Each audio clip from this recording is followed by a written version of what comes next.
नमस्कार, हिमाचल समाचार में आपका स्वागत है। आज के मुख्य समाचार। नई ट्रेनी पॉलिसी से समाप्त होगी एडहॉक प्रणाली, 2 वर्ष में होंगे नियमित।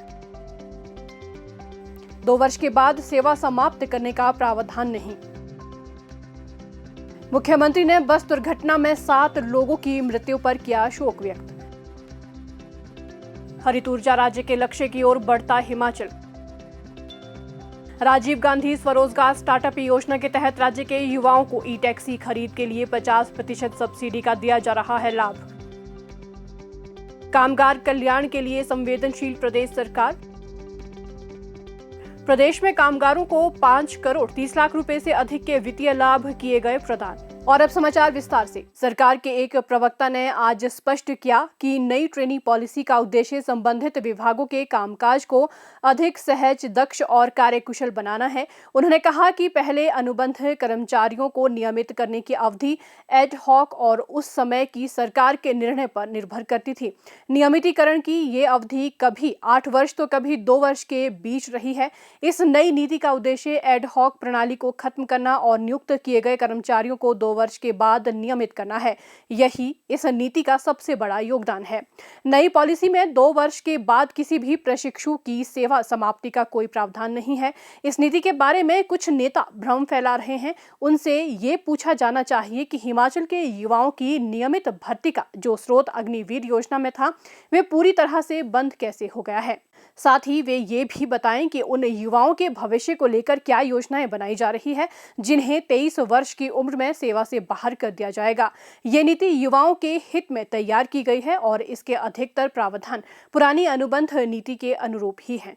पूर्व की कॉन्ट्रैक्ट पॉलिसी में भी कर्मचारियों को 2 वर्षों तक अनुबंध पर रखा जाता था और नई पॉलिसी में भी प्रशिक्षु 2 वर्षों की ट्रेनिंग पर रहेंगे। इस नीति के तहत 2 वर्ष की ट्रेनिंग अवधि के बाद एक सामान्य विभागीय परीक्षा लेने का प्रावधान है, जिसके बारे में जल्द ही कार्मिक विभाग स्थिति स्पष्ट करेगा। जो भी अभ्यर्थी हिमाचल प्रदेश लोक सेवा आयोग एवं राज्य चयन आयोग के माध्यम से चयनित होंगे, उन्हें 2 वर्ष के बाद नियमित किया जाएगा। पुरानी कॉन्ट्रैक्ट पॉलिसी में कई व्यवहारिक खामियां थी, जिनके चलते कर्मचारियों को विभिन्न परेशानियों का सामना करना पड़ता था और कई मामले न्यायालयों में लंबित हो जाते थे। इन्हीं खामियों को दूर करने के उद्देश्य से सरकार ने 19 जुलाई 2025 को नई ट्रेनी पॉलिसी जारी की है। नई पॉलिसी के तहत नियुक्त प्रशिक्षु 2 वर्ष की प्रशिक्षण अवधि के दौरान विभागीय कार्यों को सीखेंगे और प्रशिक्षण के उपरांत वे विभागीय कामकाज को अधिक दक्षता और प्रभावशाली ढंग से निभा सकेंगे। मुख्यमंत्री ठाकुर सुखविंदर सिंह सुक्खू ने आज मंडी जिला के सरकाघाट क्षेत्र में मसेरन के निकट तारंगला में हुई बस दुर्घटना में 7 लोगों की मृत्यु पर शोक व्यक्त किया है। इस दुर्घटना में 27 अन्य लोग घायल हुए हैं। नागरिक अस्पताल सरकाघाट व चिकित्सा महाविद्यालय नेरचौक में घायलों का उपचार किया जा रहा है और गंभीर रूप से घायल व्यक्तियों को एम्स बिलासपुर भेजा गया है। हिमाचल पथ परिवहन निगम की दुर्घटनाग्रस्त बस सरकाघाट से दुर्गापुर जा रही थी। मुख्यमंत्री ने जिला प्रशासन मंडी को मृतकों के परिजनों को अनुग्रह राशि अतिशीघ्र प्रदान करने और घायलों को बेहतर इलाज सुनिश्चित करने के निर्देश दिए हैं। उन्होंने ईश्वर से दिवंगत आत्माओं की शांति और शोक संतप्त परिवारजनों को इस अपूर्णीय क्षति को सहन करने की शक्ति प्रदान करने की प्रार्थना की है। सड़कों पर दौड़ती इलेक्ट्रिक गाड़ियां, इलेक्ट्रिक बसें और प्रदेश में लग रही सौर ऊर्जा परियोजनाएं बदलते हिमाचल की तस्वीर पेश कर रही है। ये तस्वीर बता रही है कि हिमाचल तेजी से हरित ऊर्जा राज्य के लक्ष्य की ओर बढ़ रहा है। मुख्यमंत्री ठाकुर सुखविंदर सिंह सुक्खू के दूरदर्शी नेतृत्व में इस लक्ष्य को हासिल करने के लिए विस्तृत कार्य योजना के तहत काम किया गया है। पर्यावरण संरक्षण को केंद्र में रखकर प्रदेश सरकार अपनी नीतियां बना रही है। प्रदेश में ई वाहनों और ग्रीन हाइड्रोजन को प्रोत्साहन प्रदान किया जा रहा है। राजीव गांधी स्वरोजगार स्टार्टअप योजना के तहत राज्य के युवाओं को हरित ऊर्जा पहल से जोड़ा जा रहा है। योजना के तहत युवाओं को ई टैक्सी खरीद के लिए 50% सब्सिडी का लाभ दिया जा रहा है। अब तक राज्य में 59 पात्र युवाओं को 4 करोड़ 22 लाख रुपए वितरित किए जा चुके हैं और 61 अन्य लाभार्थियों को शीघ्र ही सब्सिडी जारी की जाएगी। योजना के तहत युवाओं को रोजगार के अवसर मिल रहे हैं और उनको सरकारी कार्यालयों से जोड़कर 5 वर्ष की अवधि के लिए सुनिश्चित आय का साधन मिल रहा है। योजना में 2 साल के विस्तार का प्रावधान भी रखा गया है। हाल ही में मुख्यमंत्री ने राजीव गांधी स्वरोजगार स्टार्टअप योजना के तहत 20 ई टैक्सियों को झंडे दिखाकर रवाना किया। योजना के लाभार्थियों का कहना है कि सरकार की योजनाओं से रोजगार और स्वरोजगार के द्वार खुल रहे हैं। मेरा नाम अनिल कुमार है। मुझे जो है ये गाड़ी राजीव गांधी स्वरोजगार स्टार्टअप योजना के तहत मिली है। इसमें मेरे को 50% सब्सिडी मिली है और ये गाड़ी जो है पर्यावरण के हिसाब से बहुत अच्छी है और मैं इसके लिए मुख्यमंत्री जी का बहुत बहुत आभारी हूँ और धन्यवाद करना चाहता हूँ। मेरी गाड़ी जो है यहाँ पे बंदोबस्त विभाग में शिमला में लगी है। मेरे को हर महीने 50,000 रुपये मिलेगा इसका। मेरा नाम जावेद खान है, बिलासपुर से हूँ।